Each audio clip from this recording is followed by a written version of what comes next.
What's going on, guys? 1/13/2017, Friday the 13th. And this is right in line with Friday the 13th. Chicago thugs targeting Amazon delivery drivers. Take what you want, just let me go. That's what the response of the driver was. The reason why I'm doing a video on this is a buddy of mine, this guy I know, he and I were just talking about Amazon about 10 days ago, literally.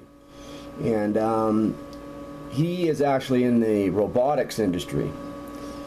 And he was telling me how efficient the Amazon system is, that literally it's all robotic, it's all state-of-the-art, and at night the employees, the few employees that they have, turn the lights off and let the robots work all night. And I said, you know what, that's fantastic. I mean, I love innovation, especially if you can make a system where nobody has to work and there's a product that's delivered. And you got to look at it this way. Most of the big manufacturing plants today are largely robotic. I mean, if you look at Goodyear Tire, largely robotic. Budweiser beer, you think there's guys in there stirring the vats and pouring all the rice and the grain, the barley in the vats, and adding the water? Oh, hell no. It's all robotic. It's all computer driven. It's all machine driven. And the conversation that we had, again, I said to him, I said, I love the idea of robotics. Excuse me.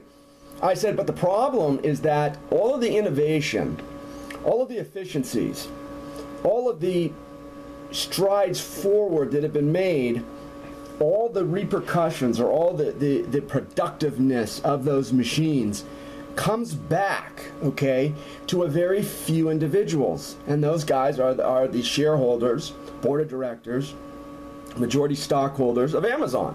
Okay, all the proceeds come back to them. And I said, what these corporate entities are going to have to do is that they're going to have to share the output of the productivity of these robotics. They're going to have to share with the communities the efficiencies of what they've produced. Look, you produce a robot, it does all the work for you, and nobody's working and doing anything. But the profits, the taking of monies out of neighborhoods based on your efficiencies needs to be more well distributed. There needs to be a completion loop so that some of these resources are getting back to the people whose neighborhoods are being assaulted with the taking of profits. And lo and behold, here this article shows up a couple days ago. Chicago thugs targeting Amazon delivery drivers. Take what you want, just let me go. And it's right in line with the description and the discussion that I had with him. There is no reciprocation from the profit taking and the looting that Amazon does in certain communities. And this is what I mean. Amazon's got factories overseas. They've got a distribution center outside of the neighborhoods. And basically they have all of that influence outside the neighborhoods, but then they come in and sell a product and take money out of that neighborhood. And that neighborhood never sees that dollar again.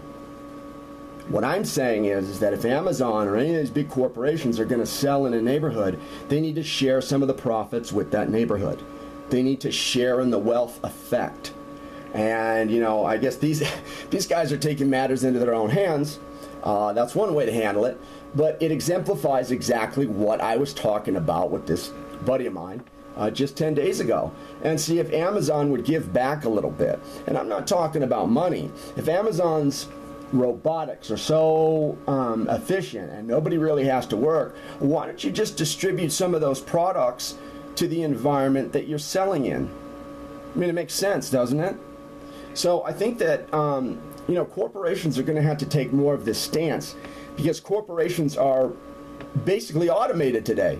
Look at all the automation. Look at the email. Look at everything that's done in computers and some of the manufacturing processes that I've just spoken about. They've got to share in the products that they are making. because there's no real work involved at all.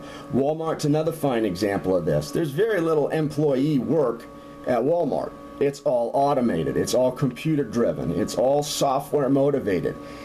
And those efficiencies have to be shared with the general public.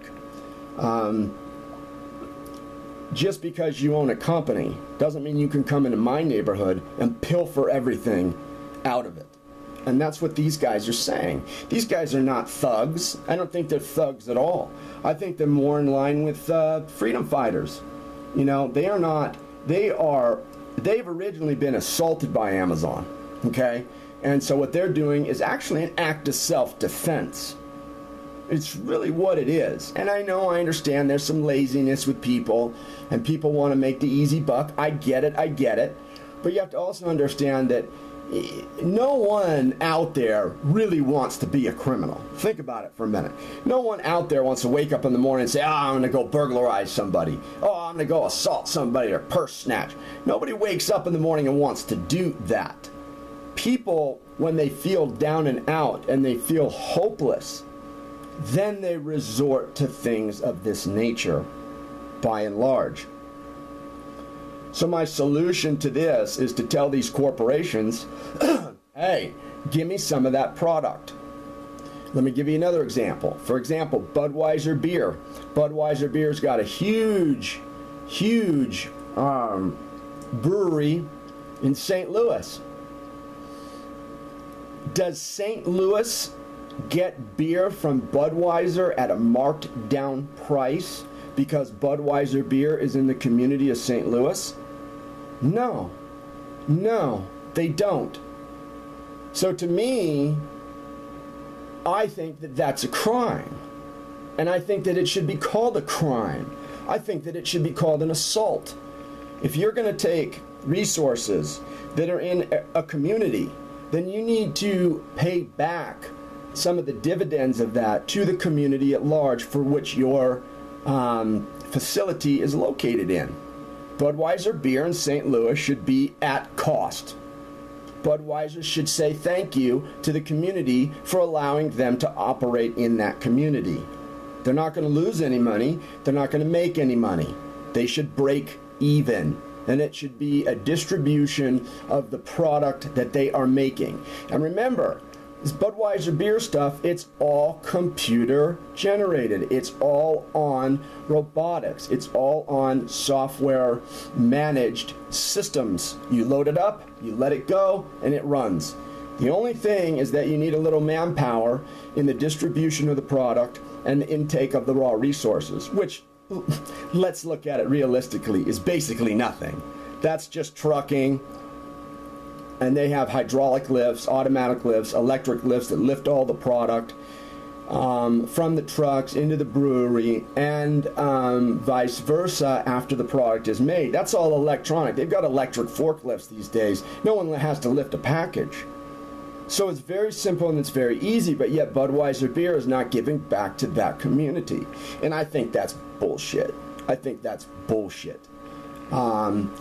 These guys are just making a stand. These guys are saying, hey, this is our turf, and you're not reciprocating and taking care of us for the opportunities that our community is giving you to sell products. So, in closing, we need to look at solutions in a more egalitarian way. And these corporations have ripped off everyone. They have sold everyone short, and they are extracting profits, which translates into resources, from the communities in which they are manufacturing these products. So, that's a big solution for America, and it's a big solution for the world.